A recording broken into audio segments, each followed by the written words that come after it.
જય હિન્દ મિત્રો। આજે આપણે ચર્ચા કરવાના છીએ એક બે મુદ્દા છે કે જેના પર આપણે ચર્ચા કરશું। તો એમાં ઘણા બધા મિત્રોની ડોક્યુમેન્ટ બાબતે ઘણી બધી કોમેન્ટો આવી, ઘણા બધા મિત્રોને પ્રશ્નો છે, તો એ પ્રશ્નોનું સોલ્યુશન કરવાનો પ્રયત્ન કરશું આપણે।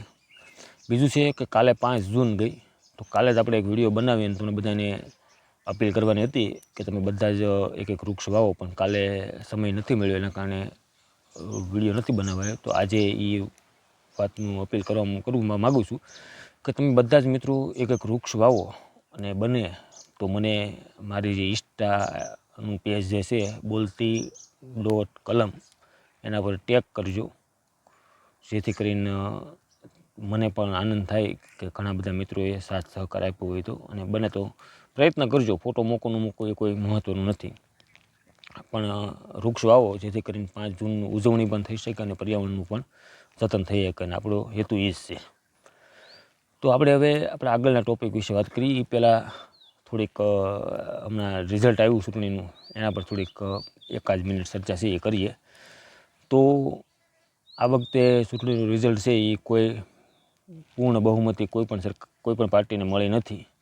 ભાજપને 239 જે સૌથી લાર્જેસ્ટ સીટ છે એ ભાજપને મળી છે, અને ભાજપનું જે ગઠબંધન છે એનડીએને 292 જે સીટ છે એ એનડીએને મળી છે, અને ઇન્ડિયા ગઠબંધન છે એને 232 સીટો મળી છે, એટલે લગભગ એનડીએ સરકાર બનાવશે એવું અનુમાન છે।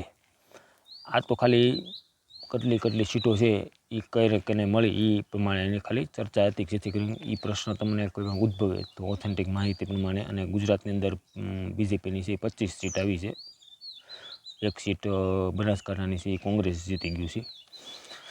તો હવે નવી સરકાર બનશે અને નવા સમીકરણો પણ બનશે, તો આપણે જોવાનું રહ્યું કે હવે આગળ શું થશે એ।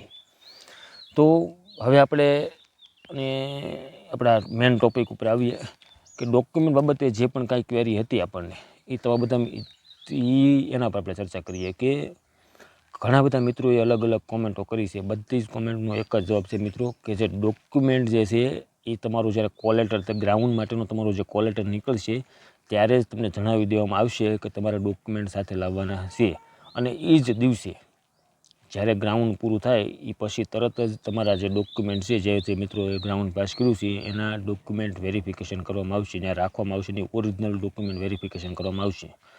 બીજું તમારી પાસે કોઈ ડોક્યુમેન્ટ ખૂટતું છે તો તમને 1-2 દિવસનો સમય પણ આપવામાં આવશે, એવું મેં 2022ની ભરતી જે એક મિત્ર છે એની પાસેથી જાણ્યું છે, એટલે સમય પણ તમને આપવામાં આવશે, એટલે એ કોઈ ચિંતાનો વિષય છે નહીં। બીજું તમારે કોઈ વેરિફિકેશન કે એવું કંઈ ઓરિજિનલ ડોક્યુમેન્ટ છે એટલે એ કોઈ જરૂરિયાત તમારે નથી, તમે જે ડોક્યુમેન્ટોની જરૂરિયાત હોય એ તમારે સાથે રાખવાના છે, એટલે બધા પ્રશ્નો સોલ્વ। હવે આમાં બીજી કોઈ કોમેન્ટ બીજી કોઈ પ્રશ્ન રહેતો નથી, એટલે તમારે સાથે જ લઈ જવાના છે ને બેગ એક રાખવાની, બેગમાં સાથે લઈ જવાના। આ ક્લિયર થઈ ગયું એટલું। હવે રહી વાત કોઈ પાસે એક્સ્ટ્રા કોઈ સર્ટિફિકેટ હોય, તમે જે તે સમયે ફોર્મ ભર્યું હોય ત્યારે તમે મેન્શન કરવું જરૂરી હતું કે એમાં મારી પાસે એનસીસીનું સર્ટિફિકેટ છે, સ્પોર્ટનું સર્ટિફિકેટ છે, તો એ સર્ટિફિકેટ જો તમે મેન્શન કરેલું છે તો તમને આ વેલિડ ગણાય। તમે મેન્શન એમાં નહીં કર્યું હોય તો લગભગ એ તમારું વેલિડ ગણશે નહીં।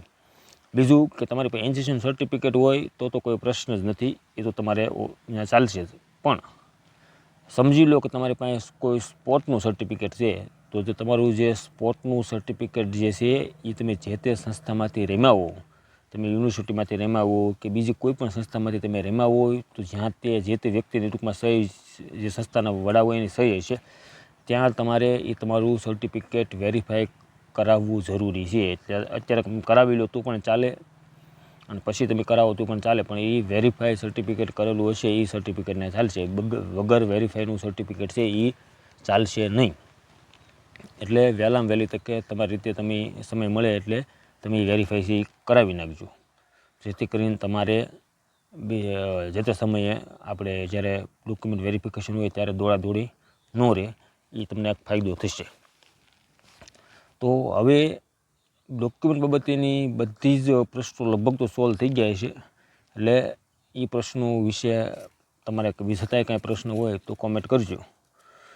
બાકી મેં તમને જે કીધું એ જ ડોક્યુમેન્ટ તમારે લઈ જવાનું છે, 12મા સુધીના બધા ડોક્યુમેન્ટ ટૂંકમાં લઈ જવાના છે. હવે પછી તમારા પાસે કોલેજના શું ડોક્યુમેન્ટ હોય તો એ પણ લઈ જઈ શકો, એ વધારાની ડિગ્રીઓ તરીકે તમારું રહે. પણ મહત્ત્વનું સૌથી જરૂરીમાં જરૂર છે 12 પાસ ઉપરની ભરતી છે, એટલે 12 પાસ સુધીના બધા ડોક્યુમેન્ટ તમારા પાસે કમ્પ્લીટ હોવા જોઈએ. બીજા તમારા પાસે જે એક્સ્ટ્રા સર્ટિફિકેટ હોય એ તમે લઈ જાઓ તો તમે બતાવી શકો, અને તમારી એ એક્સ્ટ્રા શિક્ષણ તરીકે એ ડોક્યુમેન્ટ છે એ જોવાતા હોય. તો એનું કેટલું બધું મહત્ત્વ નથી, 12માનું સર્ટિફિકેટ બહુ વધારે મહત્ત્વનું છે.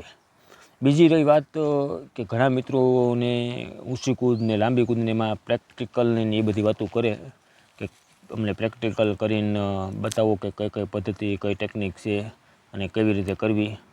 તો એનો પણ અમે છે એ ટ્રાય કરશું, જેથી કરીને પ્રેક્ટિકલ છે એ તમને બતાવી શકાય.